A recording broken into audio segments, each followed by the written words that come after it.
करते हैं unit and dimensions. Unit and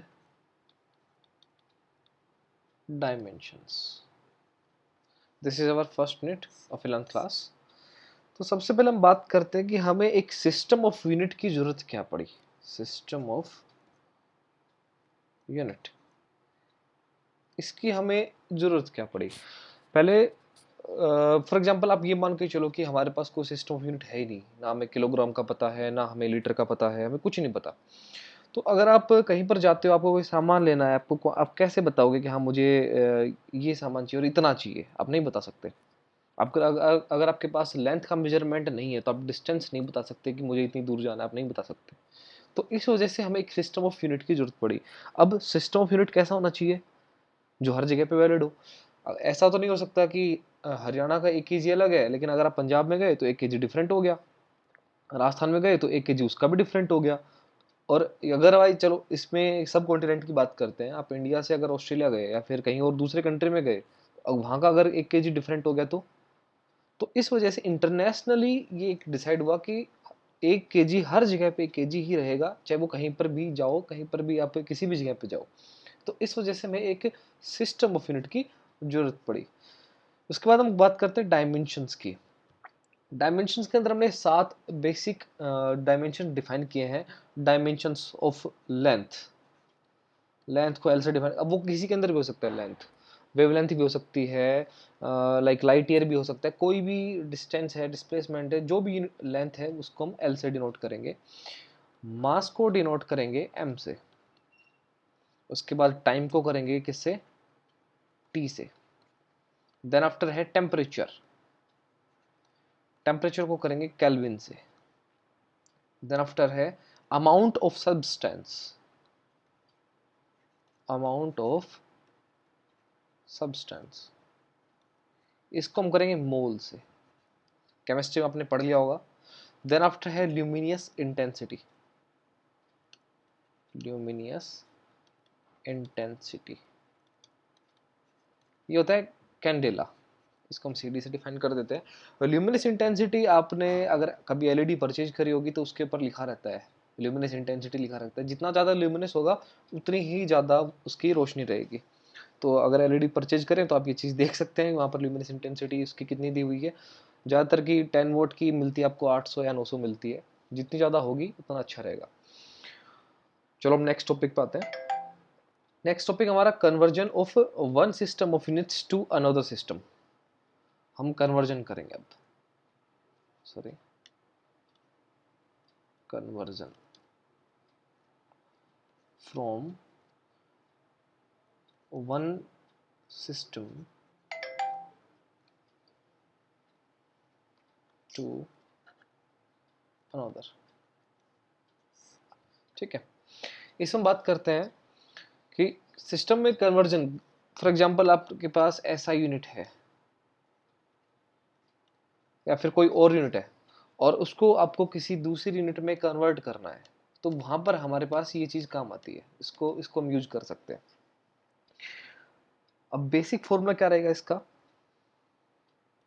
N1 U1 is equal to N2 U2। N1 हमारे पास यहाँ पर कोई भी नंबर हो गया, और जो U है ये क्या हो गया, हमारे पास यूनिट हो गया। ये फर्स्ट सिस्टम की यूनिट हो गई और ये सेकंड सिस्टम की यूनिट हो गई। अब यूनिट के अंदर जो भी यूनिट आएगी, फॉर एग्जांपल डिस्टेंस है, इसके अंदर मीटर सेंटीमीटर आएगा। जिसके अंदर टाइम है तो उसके अंदर सेकंड मिलेगा आपको, मिनट मिलेगा, आवर मिलेगा। उसके बाद है आपका फोर्स है, उसके अंदर आपको न्यूटन मिलेगा, फिर डाइन मिलेगा। तो इस तरीके से आगे तो क्या हो गया, नंबर, फॉर एग्जांपल 1 न्यूटन, तो ये तो हमारा क्या हो गया, नंबर हो गया, और ये हमारे पास क्या हो गई, यूनिट हो गई। और यूनिट के अंदर सिर्फ किसका कॉम्बिनेशन मिलेगा, एम एल एंड टी। अभी हमने डिस्कस किया था यहाँ पर, एम किसका हो गया, मास का, किसका हो गया, मास का। और लेंथ, लेंथ का हो गया एल, टाइम का क्या हो गया टी, मास का एम, टेम्परेचर का के। ये हमें इनकी जरूरत पड़ेगी आगे, इनको हम डिस्कस करेंगे फर्दर। ठीक है, तो अब हम बात कर लेते हैं इसमें क्या करेंगे, हम फॉर्मूला क्या लिखेंगे हम आगे। दिस इज N1 और यहाँ पर हमने लिखा M1 L1 T1, ठीक है, इसकी पावर A B की power C is equal to N2 M2 L2 and T2। Power क्या रहेगी, दोनों की सेम रहेगी, A B एंड C, ठीक है। ये फर्स्ट सिस्टम हो गया और ये सेकंड सिस्टम हो गया। यहाँ पर दोनों की पावर सेम रहेगी बिकॉज दोनों चीज़ें क्या है, सेम है, ठीक है। तो यहाँ से हम N2 फाइंड आउट कर सकते हैं, that N2 is equal to N1 M1 upon M2 पूरी की power A, L1 upon L2 power B, T1 upon T2 power C, ठीक है। ये हमारा क्या हो गया, एक फॉर्मूला हो गया जिसको हम यूज करेंगे आगे। अब हम बात कर लेते हैं, एक एग्जाम्पल ले लेते हैं। एक न्यूटन को कन्वर्ट करना है हमें डाइन में। किस में कन्वर्ट करना है, डाइन में। न्यूटन हमारे पास ऐसा यूनिट है, ठीक है। और अब ये सिस्टम अब हम कैसे कन्वर्ट करेंगे, जैसे CGS टू MKS आपको बताया जाएगा। CGS टू, आपको पता होना चाहिए कि CGS क्या है और MKS क्या है। CGS टू MKS या फिर MKS टू CGS। CGS मतलब सेंटीमीटर, G मतलब ग्राम, S मतलब सेकंड, MKS मतलब मीटर, K मतलब किलोग्राम, S मतलब सेकंड। तो जो हमारे पास 1 न्यूटन है, ये हमारे पास क्या है, MKS, और डाइन हमारे पास क्या है, CGS। तो हमें कन्वर्ट करना है MKS टू CGS। तो यहाँ पे हम कन्वर्ट करेंगे, तो यहाँ सबसे पहले हम इस साइड लिख लेते हैं N1। N1 कितना हमारे पास, ये नंबर कितना हमारे पास, 1। फिर अब बात करते हैं M1 की। ये क्या है, MKS। MKS में M क्या होगा, मास क्या होगा, इसमें होगा किलोग्राम में, 1 kg। This is L1। L1 length, length हमारे पास किस में है, मीटर में, 1 मीटर। टाइम T1 हमारे पास किस में, 1 सेकेंड। अब डाइन की बात करते हैं, हमें डिफाइन करना है, हमें नहीं पता N2 कितना है। डाइन किसका है, CGS का पार्ट है। तो यहाँ पर मास कितना हो जाएगा, 1 ग्राम। लेंथ कितना हो जाएगा, 1 सेंटीमीटर। और टाइम क्या हो जाएगा, 1 सेकेंड।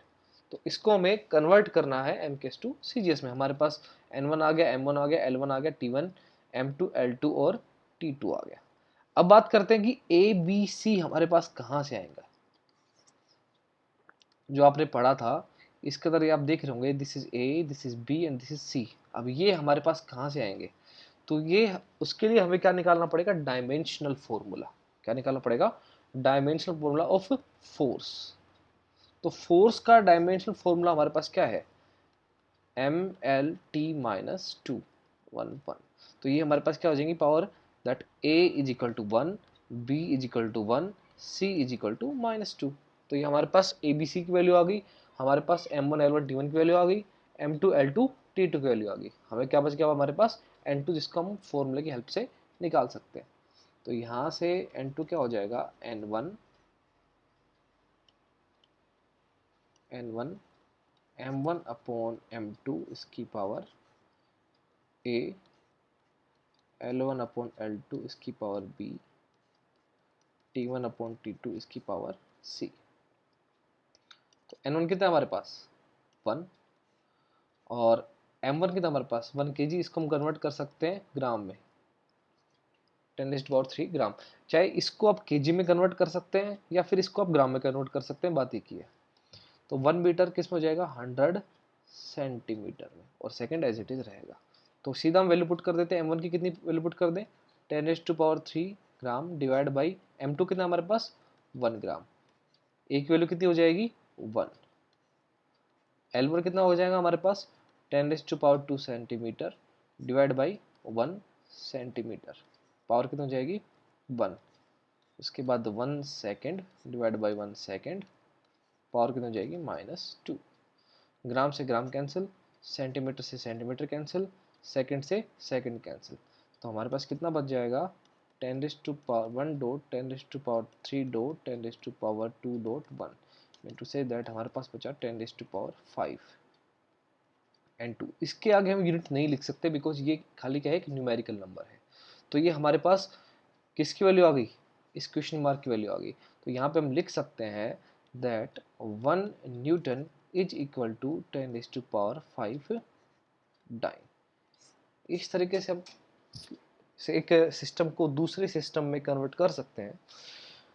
फर्दर हम इससे डिफिकल्ट प्रॉब्लम लेते हैं, उसमें क्या करेंगे, एक सिस्टम को नए सिस्टम में कन्वर्ट करेंगे जिसका हमें पता ही नहीं है कि उसके अंदर क्या उसके क्या यूनिट है क्या नहीं है, ठीक है। तो हमने लिया, हमें क्या करना है कि इसको कन्वर्ट करना है 100 जूल को कन्वर्ट करना है। किसको कन्वर्ट करना है, 100 जूल को एक ऐसे सिस्टम में कन्वर्ट करना है जिसमें जो लेंथ है वो क्या है 20 सेंटीमीटर, मास क्या है 250 ग्राम, एंड टाइम क्या है हाफ ए मिनट। ये उस न्यू सिस्टम की वैल्यूज हैं जिसके अंदर हमें इसको कन्वर्ट करना है। और जैसा कि जूल हमें पता है, जूल क्या है हमारे पास एक ऐसा यूनिट है जिसका डायमेंशनल फॉर्मूला क्या रहेगा ml/2t-2, ठीक है। यहां से हमारे पास किसकी वैल्यू जाएगी, ए की वैल्यू 1, बी की वैल्यू 2, सी की वैल्यू -2, ठीक है। अब आगे करते हैं, इधर हमने लिखा n1, तो n1 कितना हमारे पास 100, m1 कितना हमारे पास 1 kg, जिसको हम ग्राम में कन्वर्ट कर लेते हैं 10⁻³ ग्राम। L1 कितना आ गया हमारे पास 1 metre is equal to 10⁻² centimetre, T1 is equal to 1 second. N2 हमें नहीं पता क्या है, और M2 हमें पता है कितना है 250 ग्राम, 250 ग्राम। L2 हमारे पास कितना है 20 सेंटीमीटर, और T2 कितना है हमारे पास 30 सेकेंड, ठीक है। तो इसको हम आगे फर्दर सोल्व करते हैं। तो यहाँ से N2 हमारे पास क्या आएगा, that N1 into M1/M2 power A, L1/L2 की पावर B, T1/T2 की पावर C। N1 कितना था हमारे पास 100 मल्टीप्लाई बाई M1 कितना हमारे पास 10⁻³ ग्राम, इसको हम 1000 ग्राम लिख लेते हैं, 1000 ग्राम डिवाइड बाई 250 ग्राम। ए की वैल्यू कितनी है हमारे पास 1। आगे करते हैं, L1 की वैल्यू कितनी है हमारे पास 100 सेंटीमीटर डिवाइड बाई 20 सेंटीमीटर, इसकी वैल्यू कितनी हो जाएगी, बी की वैल्यू कितनी है हमारे पास 2। उसके बाद बारी आती है कि इसकी टाइम की 1 सेकेंड डिवाइड बाई 30 सेकेंड, इसकी पावर कितनी है -2। तो यहाँ से सोल्व करेंगे, ग्राम से ग्राम कैंसिल, और ये कितने पे जाएगा 4 पे, सेंटीमीटर से सेंटीमीटर कैंसिल, ये कितने पे गया 5 पे, सेकंड से सेकंड कैंसिल। तो 100 मल्टीप्लाई बाय कितना हो जाएगा यहाँ पर 4, 5 का स्क्वायर कितना हो जाएगा 25 मल्टीप्लाई बाई, और 1/30 की पावर -2 कितना हो जाएगा हमारे पास 900। जब इसको मल्टीप्लाई करेंगे तो कितना आएगा 25 4 जा 100 10⁻⁴ to 6, 9 इंटू 10⁻⁶। ये हमारे पास किसकी वैल्यू आ गई N2 की। तो हम क्या लिख सकते हैं that 100 joule is equal to 9 into 10⁻⁶। तो यहाँ पर क्या लिखेंगे न्यू यूनिट, बिकॉज यूनिट हमें डिफाइंड नहीं थी, उसका सिस्टम हमें बताया हुआ था, तो उसको हमने ऐसे कर दिया। अगली वीडियो में हम डिस्कस करेंगे dimensional consistency of an equation, dimensional, उसके बाद हम करेंगे फॉर्मूले की करेक्टनेस चेक करेंगे इसके अंदर, और बाद में हम रिलेशन डिड्यूस करेंगे, और फर्दर सबसे लास्ट में डिस्कस करेंगे सिग्निफिकेंट फिगर्स का। तो आज के लिए इतना काफ़ी है, सीखते रहें और इनके न्यूमेरिकल्स की प्रैक्टिस करें। Keep learning, thank you.